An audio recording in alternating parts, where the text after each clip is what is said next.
Welcome back, everybody. Eric here with Iraq Veteran 8888. Well, in case you've been living under a rock, the last 30 days of Trump's presidency have been quite remarkable. There's been a lot of crazy things going on, too much to talk about in the context of this particular video. However, one thing that I do want to touch on is Trump's executive order on the Second Amendment, his promise and pledge to protect Second Amendment rights. We're going to talk about this. And we'll talk a little bit about Pam Bondi and a little bit of her past. And let's just see if this thing has any teeth. I think obviously it does. Trump is on the warpath, y'all. So I really want to talk about this a bit. I know this might be old news to some of you, but I really want to touch on it and give some of my thoughts, especially after I've just kind of paid attention to this for the last week or so. So we'll jump into this. Before we get started, I would like to thank our friends at Sonoran Desert Institute for supporting today's video. If you're looking for a career as a gunsmith, they're a great source of information, great distance learning programs. Get yourself some education in the firearms technology realm. They've got some awesome degree programs, really great group of people, great curriculum, awesome instructors. You can learn to fly drones. You can learn about stuff on the business side. Definitely a great group of people. Check them out, Sonoran Desert Institute, SDI. And tell them that Eric sent you over. I would appreciate it very much. And a big thanks to them for supporting our efforts. They've been with us for a long time here on the channel. So, you know, these are very exciting times. I mean, we're here on the heels of the Bruin decision, which is a very big deal. Of course, we see that the Supreme Court recently, ruled on Chevron deference.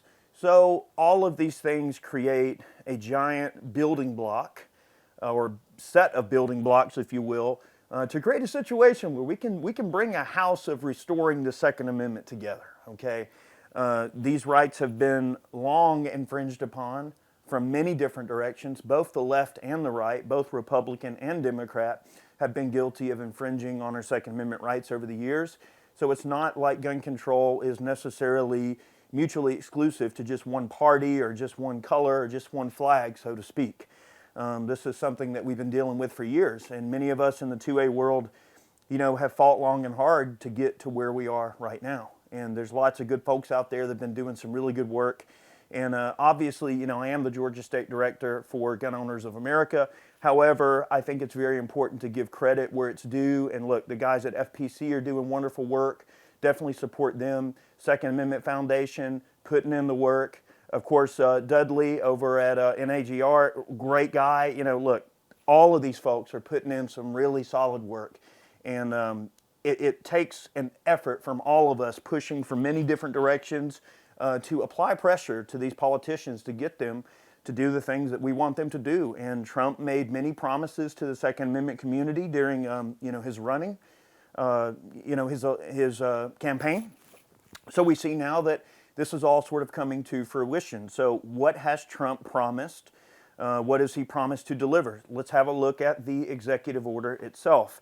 By way of February 7th, the executive order protecting the Second Amendment rights here. Let's see. By the authority vested in me as president by the Constitution and the laws of the United States of America, it is hereby ordered that Section 1, purpose, the Second Amendment is an indispensable safeguard of security and liberty. It has preserved the right of the American people to protect ourselves, our families, and our freedoms since the founding of our great nation. Because it is foundational to maintaining all other rights held by Americans, the right to keep and bear arms must not be infringed.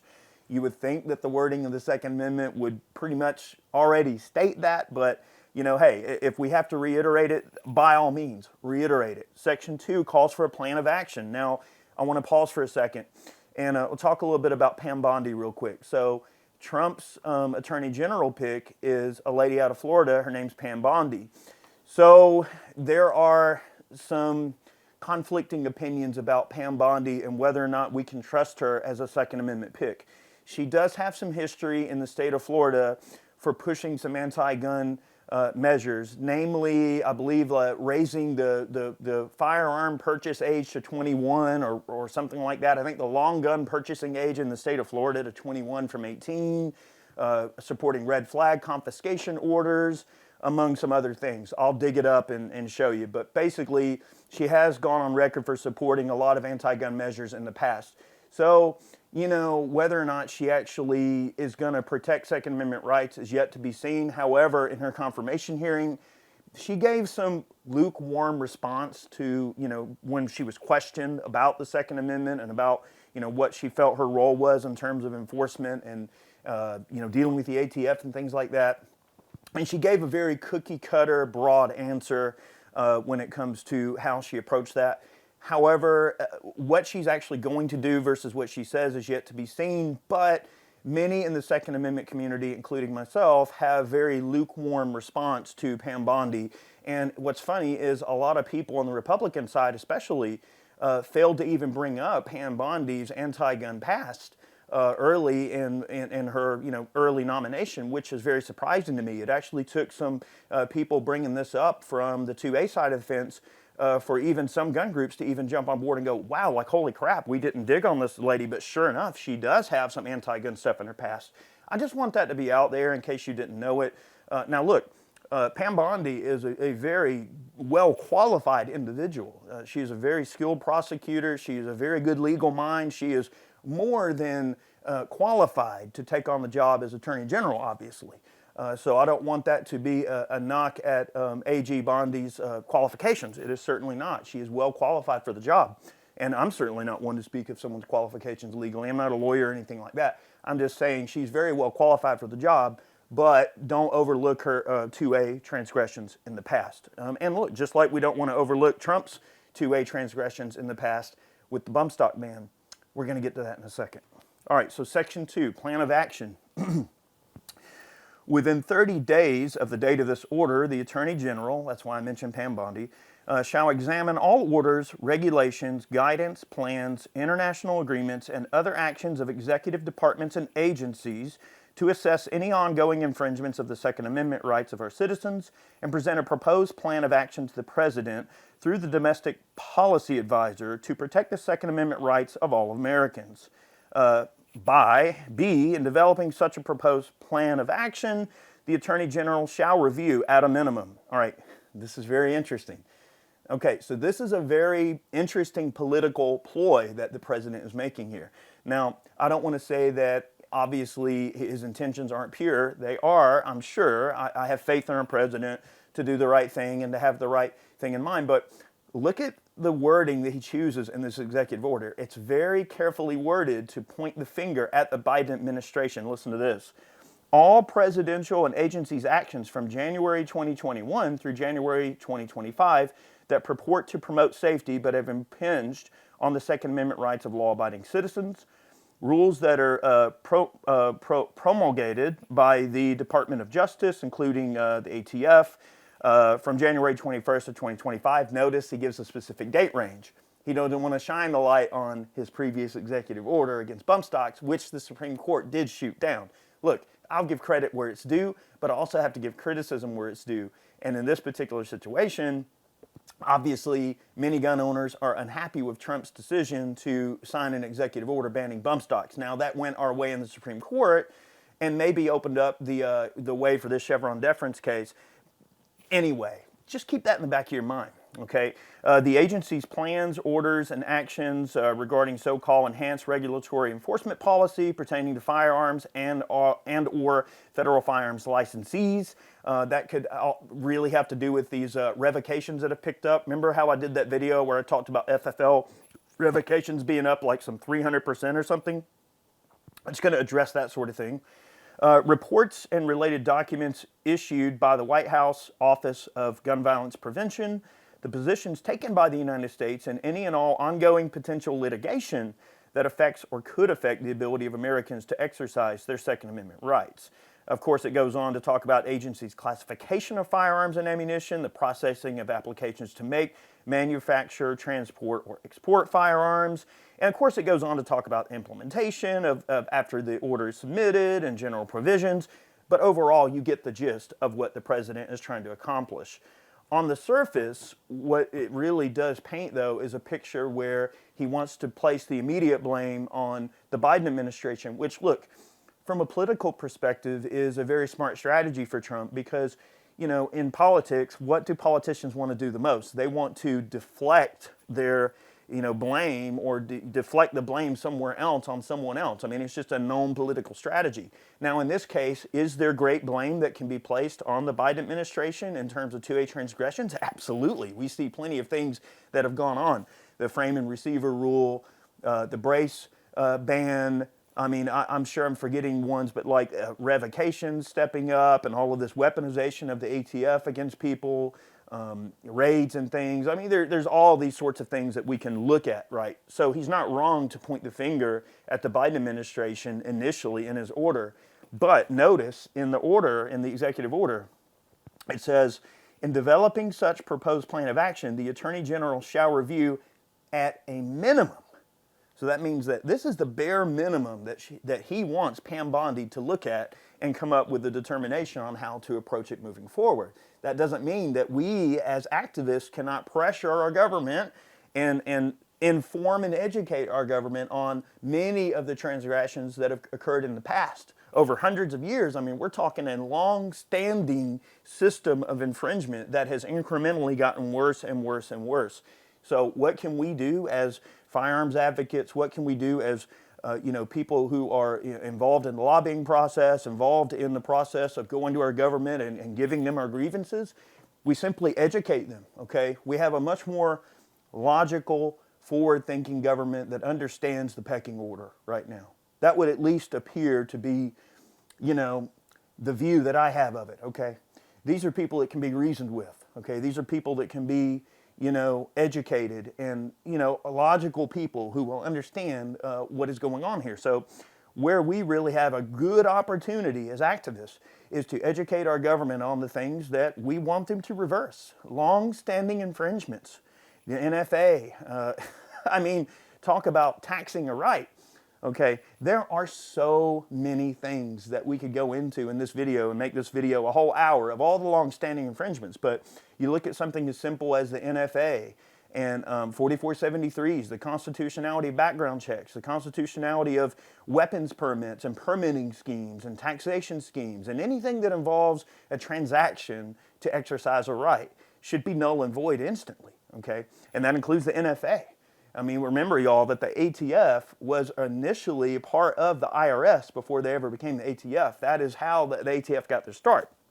So if you think about it, they've always been a revenue collection agency or tax collection agency at its core before they ever became the ATF. So when you look at those core tenets of a group of people like the ATF, and to look at, okay, just because I want to own a short barrel shotgun or a short barrel rifle or a suppressor or a machine gun, I now have to pay a $200 tax stamp to exercise my right. Well, what if I want to make a new machine gun? What's so weird about that? Have you ever thought about this? Think about how crazy this is, okay? It's not illegal to own a machine gun, all right? The anti-gunners would have you believe that machine guns are illegal and no one can own them. That's not true. Okay, if a machine gun's on the registry, you can own it. All right, but see, they're kind of shooting themselves in the foot there. Because really, if you think about it, if you can own a machine gun, then why can't you make a machine gun? Why can't we make machine guns? So I think that the NFA needs to really be looked at. And of course, I might be putting many a cart before many a horse. However, what this all comes down to is at the end of the day, the NFA has to go away. And that includes all the provisions within it. When we look at everything in this executive order, let's see, one area in here was the agency's classification of firearms and ammunition, all right? If the entire premise of this particular executive order is to protect our Second Amendment rights, right, you see Section 1, the purpose, is pretty clear. It's basically a paraphrasing of the Second Amendment, but a little bit stronger, okay? But when we look at that, classifications of firearms and ammunition, they very well, Pam Bondi could go back to the table and say, well, look, according to the NFA, we feel that some of these laws and rules are not only antiquated, but not necessary in today's society because there are plenty of modern firearms out there. That cat is already out of the bag. There's plenty of Glock switches all over the streets in Chicago. I mean, look, you're not going to put that cat back in the bag, right? So you might as well let all law-abiding people everywhere have freaking machine guns. There's no sense to try to regulate them. The cartels bring them over the border. The cartels, all this stuff going on. There's no reason to, infringe on average, hardworking people's ability to protect themselves with any tools they see fit.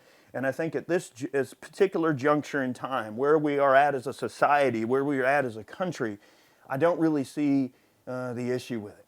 Okay, and I hope that Pam Bondi, despite her what would seem to be an anti-gun past, I hope that she will see the light and understand, that we have to do as much as we can to solidify our position and solidify our defensive posture as a nation. Look, firearms are an integral part of our society. Whether you like it or not, firearms are a part of American society. You don't have to like guns to accept the fact that guns are a part of your society. And I don't think we should make it harder for people to get them. I think we should make it more accepted and easier for people to carry, right? We could even talk about constitutional carry, all these other bills that are being, submitted to Congress where, hey, I think one of them is a constitutional carry bill. One of them is a, nationwide carry bill. All right, whatever the case may be, it needs to be easier for people to carry a firearm and protect themselves no matter where they go in the country. So I think that we could see, a huge boom in pro-gun legislation not only being passed through Congress, but who knows, depending on what Pam Bondi has to say and what her plan of action is, we could see some relatively rapid instant improvement of the situation. How far that is going to go and to what degree is yet to be seen. We know that it's at least going to cover some of the stuff that happened in the Biden administration. Now, is this a giant nothing burger? Well, one could say that many things in the Biden administration are already being challenged in the Supreme Court.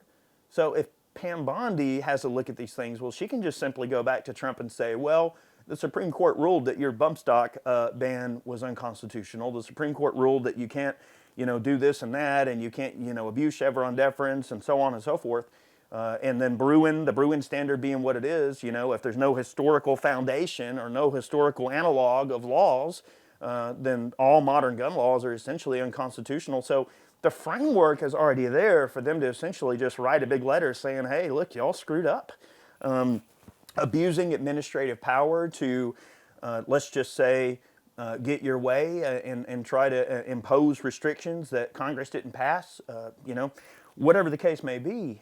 At the end of the day, when we look at this whole situation, I think that what is going to wind up happening is, this could go the way of the dodo. We could see many long-standing infringements wind up getting scratched if she words this thing properly, if we approach it properly. There's bills to defund the ATF in the talks right now. Of course, just today, Kash Patel was confirmed as the new FBI director. So many things are moving and shaking. We'll see how it ends up working out. I remain cautiously optimistic. I'm obviously never going to count my chickens before they hatch. And I try to be, positive, and I try to be hopeful. But at the same time, I am going to hold these people's, feet to the fire. We obviously, as activists, are going to be very loud and bold, and we're always going to make sure, that we are being heard and seen and being present in these talks to make sure that our government understands our grievances. So that's kind of where we're at right now. We're in a very good position to see this thing through. So I'm excited for it. I wanted to make a video about it.